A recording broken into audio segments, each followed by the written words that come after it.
손흥민과 이강인이 팀의 내분을 일으켰다. 전술상 문제가 있었다고 동의할 수 없다. 두 선수의 책임감 없던 행동이 팀을 패배로 이끈 직접적인 요인이다. 15일 아시안컵 직후에 열린 전력 강화 회의에서 클린스만 감독이 내뱉은 말입니다. 이런 지도자가 한국 대표팀에 남아있어야 하는 이유는 없습니다.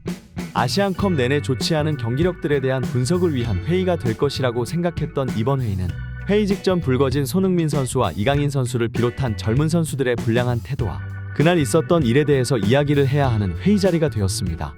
아시안컵 분석에 뒤이어 선수들 간 불화 문제에 대한 이야기까지 하려면 사실 8시간 회의를 해도 모자라 보이는데 이 회의는 겨우 2시간 30분 동안 진행되었으며 게다가 화상으로 참석한 클린스만 감독은 1시간만 회의에 참석하는 등 국민들의 눈살을 찌푸리게 하는 모습이었습니다.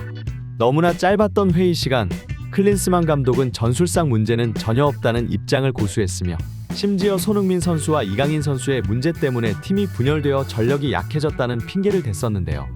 유치원에서도 아이들끼리 싸우면 선생님은 뭐하고 있었냐는 지적을 받는 판국인데 국가대표팀의 지도자라는 자가 관리 부재에 대한 반성이 아니라 오히려 선수들의 분열이 팀을 패배로 이끌었다는 발언을 하다니 믿기지 않는 일이 아닐까 싶습니다. 당연히 경질되어야 마땅했습니다. 관련 소식을 지금부터 풋볼 갤럭시에서 자세히 알아보겠습니다. 화상으로 참석한 회의에서 클린스만이 1시간 정도만 얼굴을 내비추고 퇴장한 직후 마이클 밀러 기술위원장은 클린스만 감독의 입장에 서서 변호하는 취지로 말을 이어나갔으나 결론적으로는 이번 대회를 통해 드러난 축구대표팀 경쟁력 저하의 책임을 물어 클린스만 감독을 경질하는 게 바람직하다는 결론을 내렸습니다. 경질 의견으로 입을 모았고 정몽규 회장의 결단만이 남은 상황이지만 모두가 경질의 뜻을 함께하는 이상 사실상 경질에 도달했다는 결론이라는 뉴스를 보셨을 텐데요. 많은 분들이 사실상 경질이라고 하는데 왜 아직까지 경질 소식이 들리지 않았던 것인지, 그리고 이제서야 그런 소식이 들렸는지 의아해하셨을 것입니다. 심지어 최초 협회는 사령탑을 유임하는 대신 코칭 스태프를 일부 개편해 대표팀 분위기를 쇄신할 예정이었며 경질 의사가 없었음을 분명히 했었죠. 하지만 여론의 역풍이 예상 이상으로 거세지자 계획을 수정했으며 클린스만 감독과 정몽규 대한축구협회장 동반 퇴진을 요구하는 목소리마저 커지는 수준에 다다르자 어쩔 수 없이 클린스만을 경질하는 쪽으로 가닥을 잡은 것으로 알려졌습니다.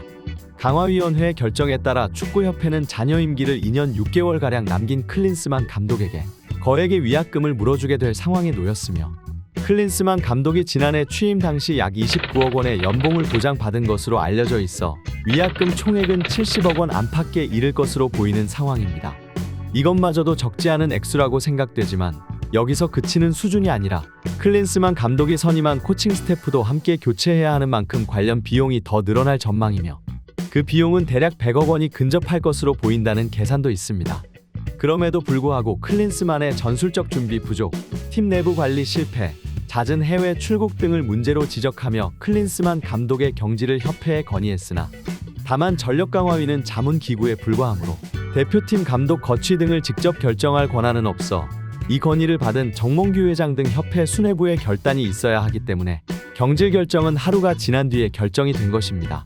16일 10시에부터 열린 임원회의에서 이와 같은 상황을 결정했으며 클린스만 감독은 억울하다는 입장입니다. 자신의 전술은 문제가 없었으며 선수들의 능력치를 최대한 발휘할 수 있는 위치에 포지셔닝했으며 결국 경기를 만들어내는 것은 선수들의 능력, 경기를 해결하는 것 또한 선수들이 해야 하는 일이라며 준결승 경기 전날 밤 선수들이 서로 싸우는 모습을 보았는데 이것은 한국에서 선후배 관계가 철저하다는 자신의 인식을 깨버리는 사건이었다며 팀의 분열은 경기력에 지대한 영향을 끼치고 그 영향 때문에 경기력이 나빴다는 취지의 발언을 했습니다.